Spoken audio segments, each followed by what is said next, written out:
Assalamualaikum warahmatullahi wabarakatuh. Kenalkan, nama saya Bernardi Setiawan, jurusan Pendidikan Agama Islam, jurusan Tarbiyah Steno Temanggung. Di sini akan mempresentasikan materi IAD atau SBD yang berjudul Pemuda dan Sosialisasi.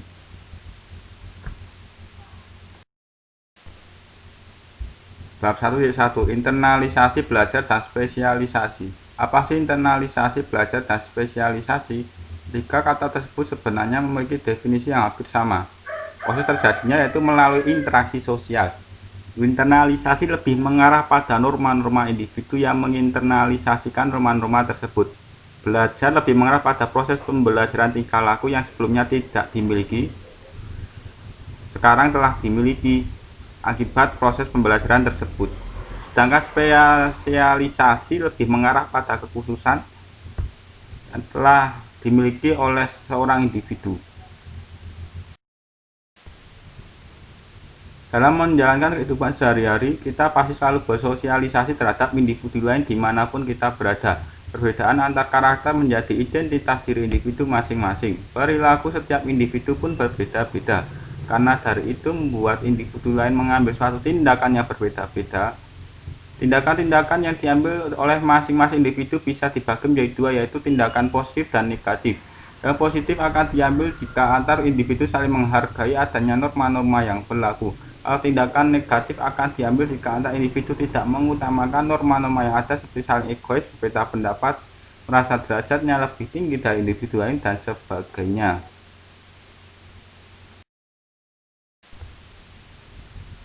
Setelah individu mengambil suatu tindakan, entah itu positif atau negatif, pastilah individu tersebut berpikir atas tindakannya tersebut. Atas pemikirannya itu akan membuat suatu pembelajaran di mana individu akan lebih memahami apa itu bersosialisasi dan norma-norma yang berlaku. Dari pembelajaran tersebut, suatu individu akan mendapatkan spesialisasi dan kekhususan kemampuan di mana individu bisa menempatkan dirinya di dalam hidup bermasyarakat. Jadi kesimpulan dari semuanya adalah sebagai individu haruslah menaati norma-norma kehidupan yang ada, entah itu norma agama, norma kesusilaan, dan norma kesopanan. Apa yang dilakukan seorang individu pastilah melalui proses pembelajaran dan memiliki kemampuan khusus setelah terbiasa dengan pengambilan tindakan. Nah, sekarang sudah tahu kan apa itu internalisasi, belajar, dan spesialisasi.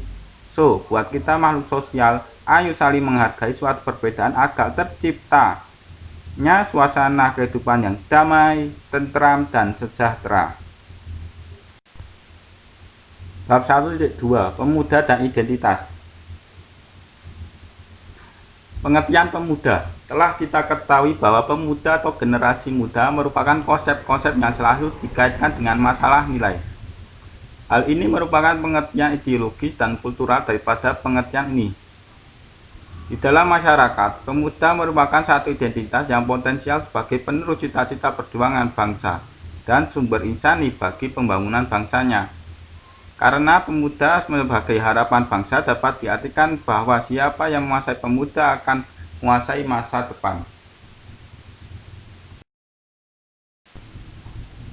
Ada beberapa kedudukan pemuda dalam pertanggungjawabannya atas tatanan masyarakat, antara lain A. Kemudian idealismenya, B. Keberanian dan keterbukaannya dalam menyerap nilai-nilai dan gagasan-gagasan yang baru, C. Semangat pengabdiannya, D. Spontanitas dan dinamikanya, E. Inovasi dan kreativitasnya, F. Keinginan untuk segera mewujudkan gagasan-gagasan yang baru, G. Keteguhan janjinya dan keinginan untuk menampilkan sikap dan kepribadiannya yang mandiri. A. Masih langkahnya pengalaman-pengalaman yang dapat merelevansikan pendapat, sikap, dan tindakannya dengan kenyataan yang ada. Pengertian sosialisasi. Sosialisasi adalah proses yang membantu individu melalui media pembelajaran dan penyesuaian diri bagaimana bertindak dan berpikir agar ia dapat berperan dan berfungsi baik sebagai individu maupun sebagai anggota masyarakat. Ada beberapa hal yang perlu kita ketahui dalam sosialisasi, antara lain proses sosialisasi, media sosialisasi, dan tujuan sosialisasi. A. Proses sosialisasi. Istilah sosialisasi menunjuk pada semua faktor dan proses yang membuat manusia menjadi selaras dalam hidup di tengah-tengah orang lain. Proses sosialisasilah yang membuat seorang tahu menjadi tahu, Bagaimana semestinya bertingkah laku di tengah-tengah masyarakat dan lingkungan budayanya. Dari proses tersebut, seseorang akan terwarnai cara berpikir dan kebiasaan-kebiasaan hidupnya. Semua warga negara mengalami proses sosialisasi tanpa terkecuali, dan kemampuan untuk hidup di tengah-tengah orang lain atau mengikuti norma yang berlaku di masyarakat. Ini tidak datang begitu saja ketika seseorang dilahirkan, melainkan melalui proses sosialisasi. B. Media sosialisasi. Orang tua dan keluarga, sekolah, masyarakat, teman bermain. Media massa. Tujuan sosialisasi. Individu harus diberi ilmu pengetahuan keterampilan yang dibutuhkan bagi kehidupan kelak di masyarakat. Individu harus mampu berkomunikasi secara efektif dan mengembangkan kemampuannya. Pengendalian fungsi-fungsi organik yang dipelajari melalui latihan-latihan mawas diri yang tepat. Bertingkah laku secara selaras dengan norma atau tata nilai dan kepercayaan pokok ada pada lembaga atau kelompok khususnya dan pada masyarakat umum. Bab 1.3 Perguruan dan pendidikan. Pendidikan. Kata pendidikan merupakan istilah yang sudah tidak asing lagi bagi masyarakat umum dengan konteks pemahaman yang bervariasi dari yang abstrak sampai dengan konkret praktis. Hal ini terjadi karena operasionalisasi pendidikan sebagai suatu konsep yang kurang menyeluruh ditambah dengan praktek-praktek pendidikan yang terdefinisikan secara sempit, misalnya mempadankan pendidikan dengan sekolah atau lembaga-lembaga lainnya yang dianggap sejenis. Semua itu pada dasarnya menggambarkan proses evolusi perubahan pemaknaan tentang suatu konsep ini dengan perubahan sosial budaya yang terus berlangsung. Terdapat banyak pengertian pendidikan dengan titik tekan yang berbeda, meski mengacu pada esensi yang sama. Berikut ini yang akan dikemukakan beberapa definisi. Setelah individu mengambil suatu tindakan, entah itu positif atau negatif, pastilah individu tersebut berpikir atas tindakannya tersebut. Atas pemikirannya itu akan membuat suatu pembelajaran di mana individu akan lebih memahami apa itu bersosialisasi dan norma-norma yang berlaku. Dari pembelajaran tersebut, suatu individu akan mendapatkan spesialisasi dan kekhususan kemampuan di mana individu bisa menempatkan dirinya di dalam hidup bermasyarakat. Jadi kesimpulan dari semuanya adalah sebagai individu haruslah menaati norma-norma kehidupan yang ada, entah itu norma agama, norma kesusilaan, dan norma kesopanan. Apa yang dilakukan seorang individu pastilah melalui proses pembelajaran dan memiliki kemampuan khusus setelah terbiasa dengan pengambilan tindakan. Nah, sekarang sudah tahu kan apa itu internalisasi, belajar, dan spesialisasi.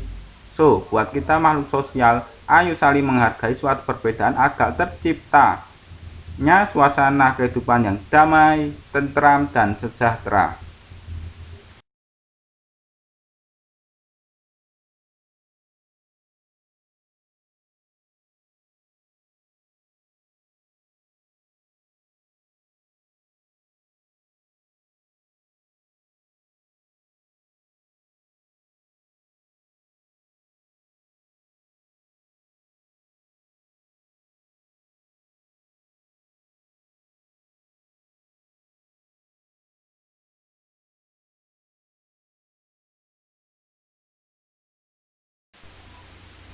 Pendidikan adalah usaha sadar untuk menyiapkan peserta didik melalui kegiatan bimbingan, pengajaran, dan latihan bagi peranannya di masa yang akan datang.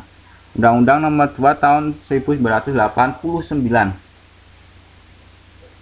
Bila melihat pengertian pendidikan sebagaimana dikemukakan di atas, nampak bahwa para ahli cenderung mengartikan pendidikan dalam makna yang abstrak dan cenderung bersifat filosofis, sehingga sulit dilakukan pengukuran-pengukuran yang objektif atas keberhasilannya. Hal ini berakibat pada timbulnya kontroversi dalam melihat tentang keberhasilan suatu pendidikan. Namun demikian dalam aplikasinya, pemaknaan pendidikan lebih kecenderungan pada dimensi pengajaran atau pembelajaran yang secara pragmatis lebih dipersempit lagi pada lembaga seperti sekolah atau bentuk lain yang setara. Keadaan ini memang cukup memprihatinkan, tapi itulah fakta persepsi sosial tentang pendidikan. Diakui atau tidak, memang di kalangan akademis pun kecenderungan itu bukan tidak ada. Tapi paling tidak hal tersebut diharapkan dapat mendorong para ahli untuk mengkaji tentang masalah proses pembelajaran yang dilakukan dalam lembaga pendidikan, baik pendidikan sekolah maupun luar sekolah. Perkembangan belakang ini dalam bidang pendidikan nampaknya mengacu pada 4 pilar pendidikan UNESCO, yaitu learning to know, learning to do, learning to be, and learning to live together. Peran perguruan tinggi. Lingkungan perguruan tinggi sedang mengalami perubahan yang sangat cepat. Secara global, perubahan terlihat dalam bentuk berkembangnya masyarakat berupa informasi yang berbasis ilmu pengetahuan dan teknologi.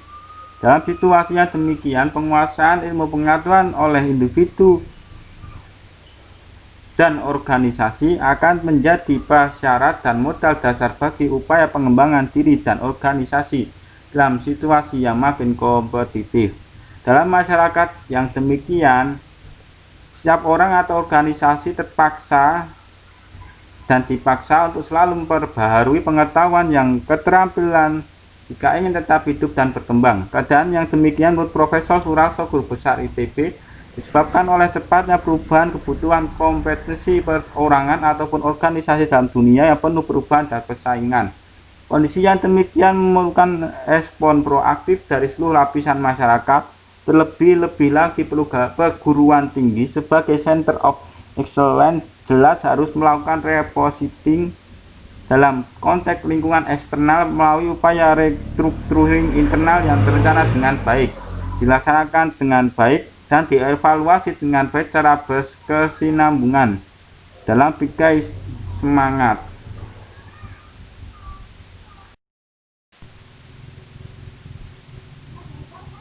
Bab 1.4 Peran pemuda dalam masyarakat. Peranan pemuda dalam masyarakat terbagi menjadi 2 peranan, yaitu 1. Peranan pemuda yang didasarkan atas usaha pemuda untuk menyesuaikan diri dengan tuntunan lingkungan, yaitu A. Pemuda meneruskan tradisi dan mendukung tradisi. B. Pemuda yang menyesuaikan diri dengan golongan yang berusaha mengubah tradisi. 2. Peranan pemuda yang menolak untuk menyesuaikan diri dengan lingkungannya. Hal ini bisa dibedakan menjadi 3, yaitu A. Jenis pemuda pembangkit, yaitu pengurai atau pembuka kejelasan dari suatu masalah sosial, contoh sastrawan Rinda dan Khairil Anwar pada masanya. B. Jenis pemuda nakal, yaitu jenis pemuda yang tidak berniat mengadakan perubahan pada budaya maupun masyarakat, tapi hanya berusaha memperoleh manfaat dari masyarakat dengan tindakan menguntungkan bagi diri sendiri. C. Jenis pemuda radikal, yaitu mereka berkeinginan besar mengubah masyarakat dan kebudayaan lewat cara-cara radikal dan revolusioner, tanpa memikirkan lebih jauh bagaimana selanjutnya. Pemuda merupakan generasi penerus buah bangsa, kader masyarakat, dan kader keluarga. Pemuda selalu diidentikan dengan perubahan karena peran pemuda dalam membangun bangsa ini banyak sekali, diantaranya A. Peran pemuda dalam menegakkan keadilan. B. Peran pemuda yang menolak kekuasaan. C. Pemuda sebagai generasi penerus. D. Pemuda sebagai generasi pengganti. E. Pemuda sebagai generasi pembaharu. Berikut beberapa wujud peran dari generasi muda dan atau mahasiswa. A. Peranan pemuda atau mahasiswa dalam menegakkan kemerdekaan. Setelah proklamasi, pemuda Indonesia membentuk organisasi politik maupun militer. B. Peran mahasiswa atau pemuda dalam pelopori Orde Baru. Terbentuknya Front Pancasila yang melalui PKI, dan dari Front Pancasila lahir Kesatuan Aksi Mahasiswa atau KAMI. KAMI menjadi pendobrak menuju Orde Baru. C. Peran pemuda dalam masyarakat sebagai agen of change, yaitu mengadakan perubahan dalam masyarakat ke arah yang lebih baik dan bersifat kemanusiaan. Sebagai agen of development, yaitu melancarkan pembangunan di segala bidang yang bersifat fisik maupun non-fisik. Sebagai agen of modernization, yaitu pemuda bertindak sebagai pelopor pembaharuan.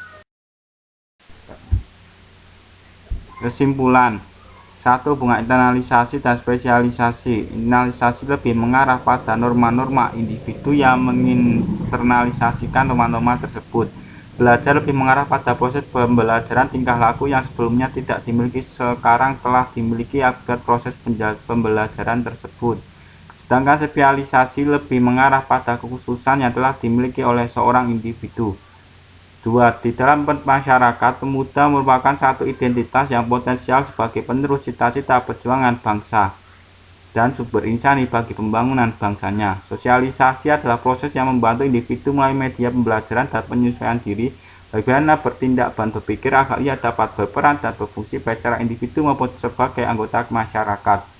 3. Pendidikan adalah memberi kita pembekalan yang tidak ada pada masa kanak-kanak, akan tetapi kita membutuhkannya pada waktu dewasa.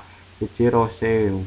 4. Lingkungan perguruan tinggi sedang mengalami perubahan yang sangat cepat. Secara global, perubahan terlihat dalam bentuk berkembangnya masyarakat informasi yang berbasis ilmu pengetahuan dan teknologi. Penguasaan ilmu pengetahuan oleh individu dan organisasi akan menjadi prasyarat dan model dasar bagi upaya pengembangan diri dan organisasi. 5. Pemuda merupakan generasi penerus sebuah bangsa, kader masyarakat, dan kader keluarga. Sekian presentasi dari saya. Apabila ada kesalahan, saya minta maaf yang sebesar-besarnya. Dan semoga presentasi ini ada manfaatnya.